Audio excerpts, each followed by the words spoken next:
leer el libro, vamos a hacer F5 sobre todo eso, actualizar qué está pasando en Palestina. Querido Fernando Luis Esteche, bienvenido hermano, ¿cómo estás? ¿Cómo están? Un gustazo, felicitaciones por el contundente triunfo de anoche, Lucas, con el gol de uno de nuestros hijos formado en nuestra institución, así que espero que lo disfruten.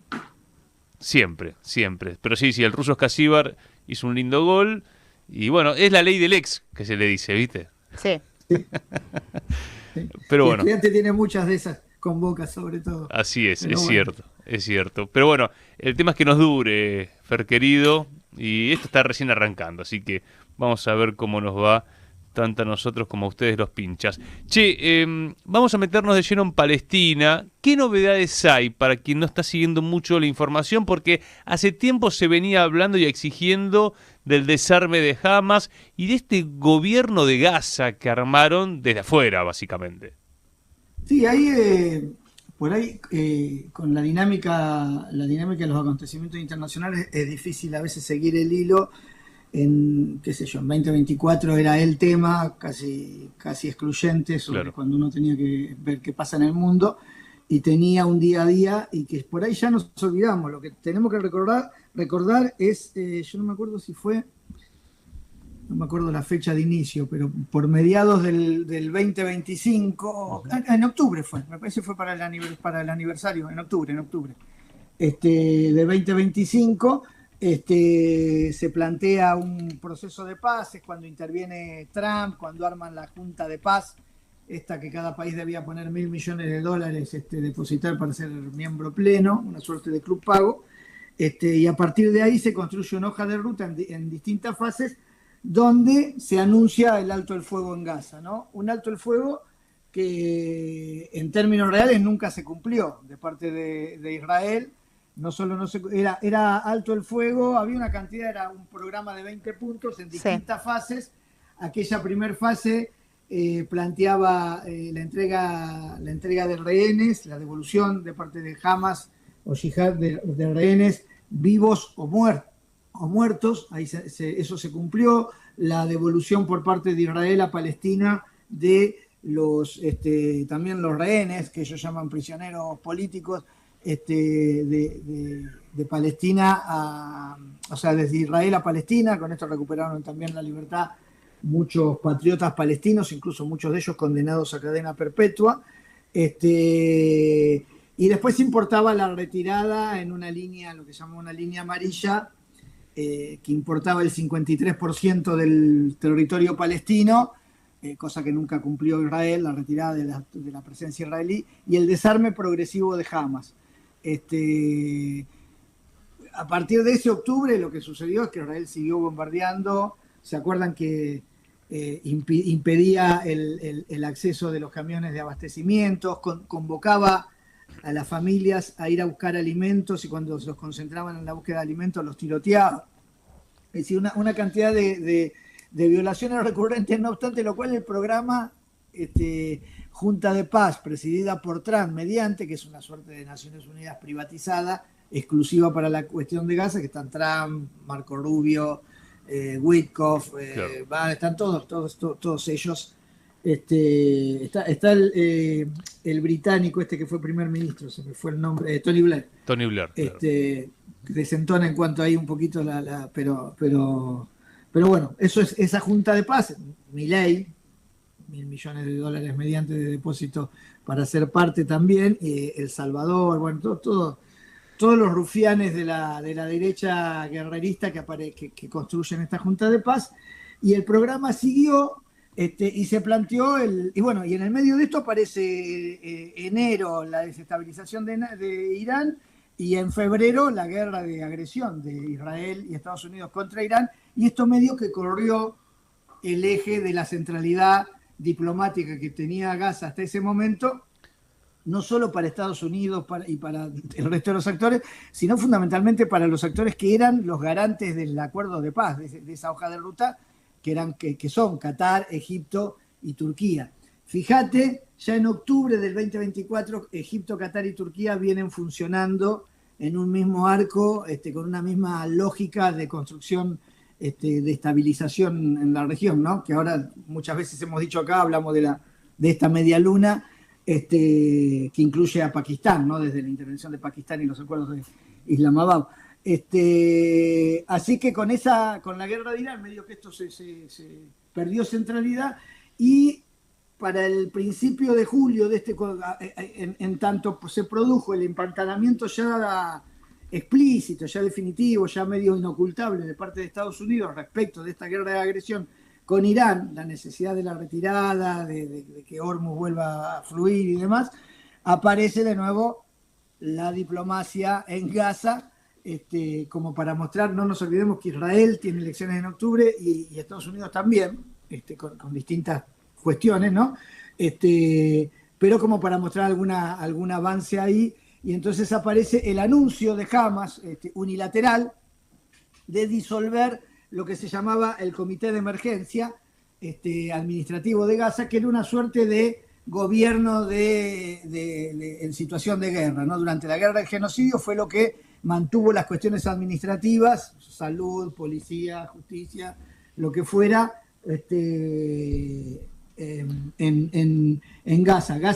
Hamas asume la disolución de ese comité, asume la retirada de lo que es su gestión en la administración de lo que pueden ser vestigios de estatalidad palestina en Gaza, por lo cual tenía todo derecho, porque ellos son los que ganaron abrumadoramente, además la última vez que hubo elecciones, volverían a ganar si hubiera elecciones ahora, pero se salen de esa cuestión como primer gesto, que era uno de los reclamos que hacía Israel. Eso fue para el 6-7 de julio, y el 30 de julio en Trump, en su red social, plantea haber llegado a un acuerdo con Hamas de desarme de Hamas, ¿no?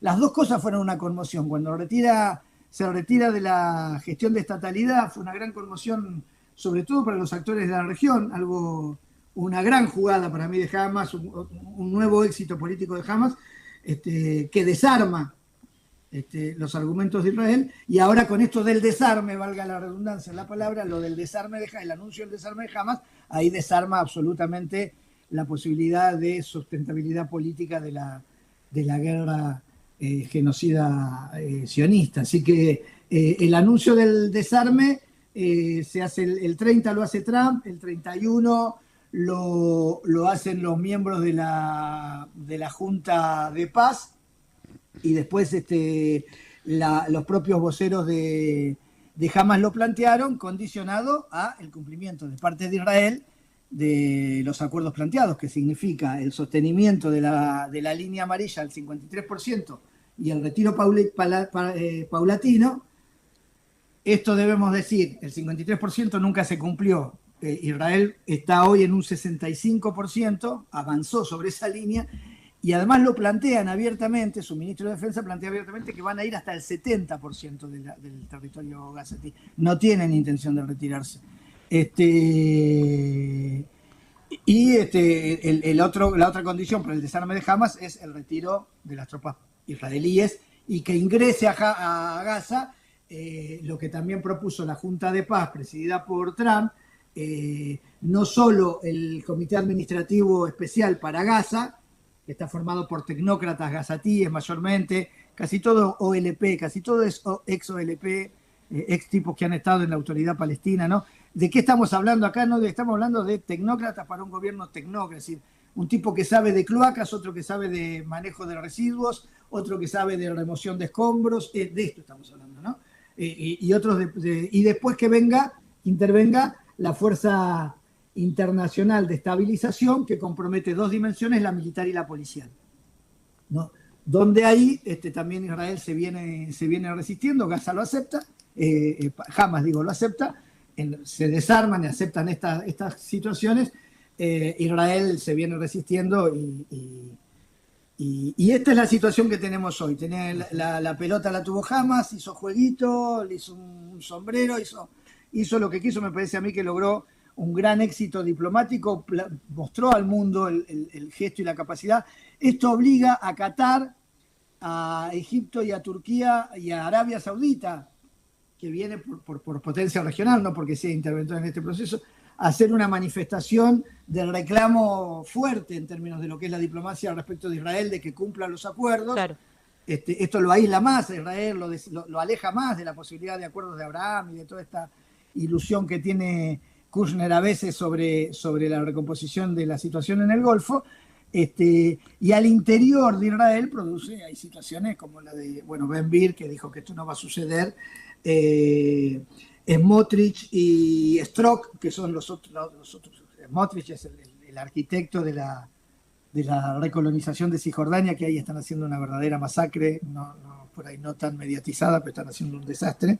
Están avanzando territorialmente sobre la colonización, lo que es el colonialismo de asentamiento, ¿no? Que es como nació Israel, eso están haciendo en Cisjordania. Ellos dijeron que de avanzar en esta segunda fase rompen el gobierno. Recordemos que es un gobierno parlamentarista, ¿no? Que es un bloque de una coalición de partidos que permite que Netanyahu esté como primer ministro. Cuando se disuelve, se rompen esas alianzas, renuncia Netanyahu porque no tiene acuerdo y tiene que volver a constituirse gobierno. Ahora, lo otro es que la oposición de Israel, la oposición a Netanyahu, que tiene elecciones en 2 meses, no es pacifista, es guerrerista. Tanto Bennett como Lapid como Eisenkot fue jefe del comando de seguridad de lo que sería el cuerpo conjunto de fuerzas armadas, pero Bennett específicamente planteó que él fue primer ministro en algún momento. Son belicistas, es una oposición por derecha y es una oposición belicista, es una oposición además que ya anunció que no aceptaría semejante gestión de pacificación de parte de Israel respecto de Palestina.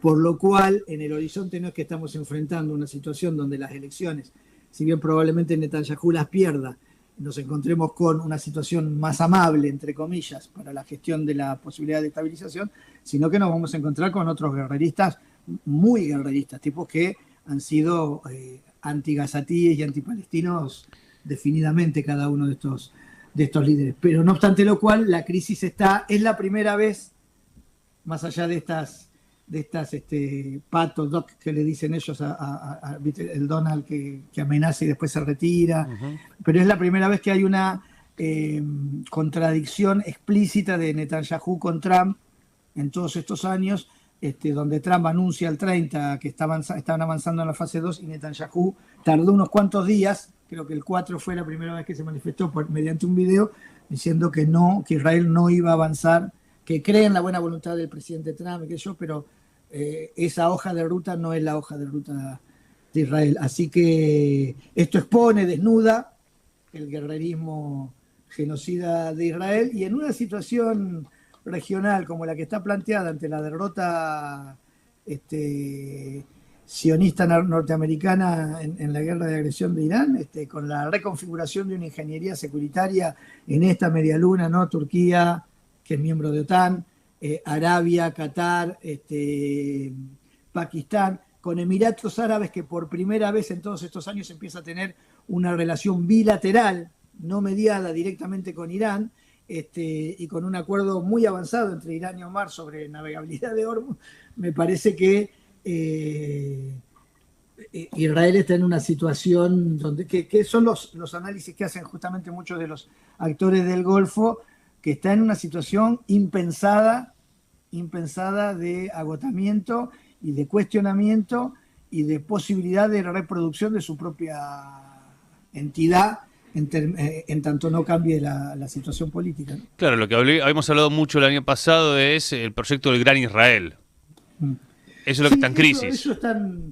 Eso está en la cabeza y en la imaginación de todos ellos, está en los parches de los militares.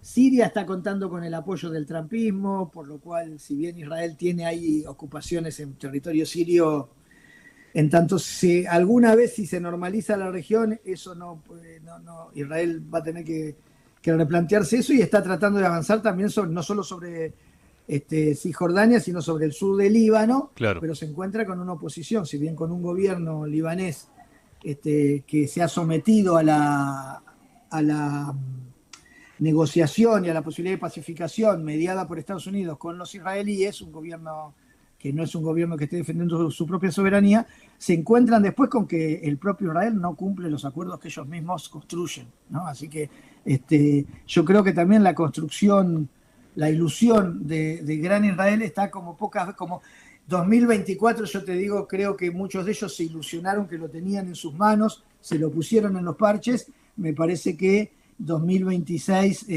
tienen que asumir que eso es para mí me parece que es una quimera, ¿no? Te pido un apunte sobre la política palestina, porque vos decís, bueno, Hamas se retira Sí. de la cuestión estatal, plantea el desarme. Hay una discusión histórica entre Hamas y la OLP, OLP. pero también hay que recordar que hace algunos años en China se reunieron, si mal no recuerdo, cerca de 14 organizaciones de la resistencia palestina con un documento en común. ¿Cómo viene la política palestina? Porque esto juega también en un tablero de cómo piensan un futuro, tanto para Gaza como para Cisjordania. Sí, mira, ahí hay distintas cuestiones complejas y es un tema álgido, pero hay por un lado la interna propia de Hamas, que se ha ido normalizando. De hecho, estas medidas surgen a partir de un cambio en la dirección política de Hamas, ¿no? Ahí siempre hubo lo que era el Hamas en el terreno, por llamarlo de alguna manera, el Hamas gazatí, el Hamas de los hombres y mujeres de Gaza que estaban en terreno, siempre fue lo más permeable, sobre todo en su relación con Hezbollah y a partir de eso con Irán, y su articulación con el eje de la resistencia. Tanto Haniyeh como Yanguar eran parte de esta lógica. Y después hay una dimensión de Hamas que es el Hamas de la diplomacia, el Hamas que viene sobreviviendo y que viene pivoteando entre Jordania, Qatar, algunos estados árabes, pivoteando, que además significa esto, cómo se alimenta Hamas también, ¿no? Recordemos aquella denuncia de Netanyahu sobre haber financiado él mismo el surgimiento de Hamas a través de fondos cataríes. Así que lo que sí sucedió, la experiencia de la guerra a Hamas desde el 7 de octubre, yo creo que produjo un corrimiento ideológico y político en Hamas de comprensión primero de trabajar con contingencias históricas, no con utopías, sino con contingencias históricas, por caso Israel como entidad que existe, está del otro lado de ocupación, lo que quiera, pero que existe, y su articulación y su alianza y su equilibrio que tiene que lograr tanto con el eje de la resistencia como con el resto de los países árabes que tienen otra lógica que la del eje de la resistencia. Yihad es parte de Yihad Islámica, que articuló con Hamas y acompañó gran parte de este proceso, es parte del eje de la resistencia, es lo más afín, si se quiere, al eje de la resistencia, es consultada permanentemente, también sufrió graves golpes su conducción política, su estructura de dirección, y por otro lado tenés, para nombrar en general los muy grandes, bueno, Frente Popular de Liberación lo mismo, que sería la fuerza histórica con más trayectoria y más tradición de lucha patriótica, y que proviene además de lo que era la OLP. Por otro lado, entonces tenés lo que es la OLP, y que fue parte de la gestión de Autoridad Nacional Palestina, que sufrió y sufre, y que es quien hoy comanda Cisjordania, sufre una muy mala gestión de guerra en la que su gestión la lleva a retrocesos permanentes. Están invadiendo Cisjordania y no hay capacidad de resistencia posible, como la hay en Gaza. Pone sus hombres y sus cuadros en el marco de estas salidas políticas que propone Occidente. Esta hoja de ruta no es una hoja de ruta pensada en Egipto, en Qatar o en Turquía, es una hoja de ruta que piensa Kushner, ¿no? La de los 20 puntos, la de la sí, Junta en Estados de Paz. Unidos, claro. Estados Unidos, claro. Autoridad Nacional Palestina, con toda la tradición y la trayectoria de lucha formidable que tiene, porque yo creo quienes han podido sostener iluminada la idea de Palestina, su gestión después de la muerte del asesinato encubierto de Arafat ha dejado mucho que desear, que es un pecado original que nace en cuanto a la posibilidad de construcción de unidad patriótica palestina cuando se pierden las elecciones legislativas en Gaza y la autoridad palestina, igual que Israel, no quiere reconocer la victoria de Hamas y ahí... Eso fue en 2007, ¿no, Fer? Empieza a ser de policía contra la propia Hamas, así que... 2007 fue, ¿no? La última elección sí, en la Gaza. última.